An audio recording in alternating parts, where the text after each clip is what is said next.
Puis deux sujets sont largement traités dans les parutions du jour. Il s'agit du rapatriement de la dépouille d'Alain Christophe Traoré, dit Alino Faso, et du communiqué du gouvernement déclarant la coordonnatrice résidente du système des Nations Unies au Burkina Faso, persona non grata sur le sol burkinabé. Le point donc de ces actualités dans ce commentaire de Benewende Frédéric Nikem. Rapport de l'ONU jugé mensonger. Le gouvernement burkinabé fout à la porte, la coordonnatrice résidente écrit l'Express du Faso à sa une.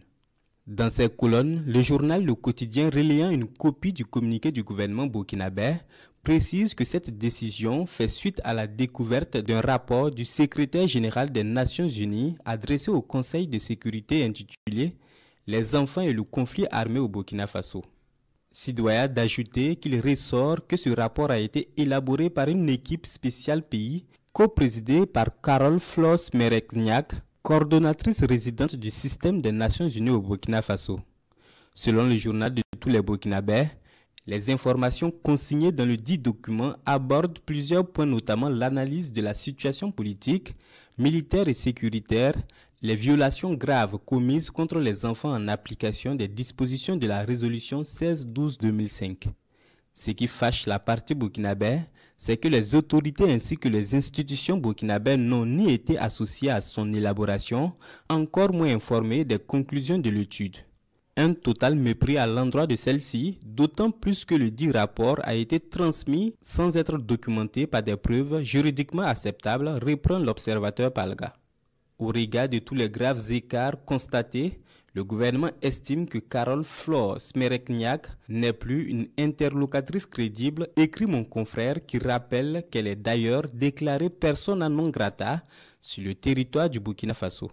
Un autre sujet qui intéresse fortement les quotidiens burkinabés dans leur parution du jour, c'est l'affaire Alino Faso avec l'arrivée hier de la dépouille mortelle de l'homme. Présent à l'accueil pour le retour sur la terre de ses ancêtres, mon confrère du journal Le Quotidien indique que l'atmosphère était lourde dans l'après-midi du 18 août 2025 à l'aéroport international de Ouagadougou. Sur les visages se lisait la tristesse de perdre un être cher, précise le journal.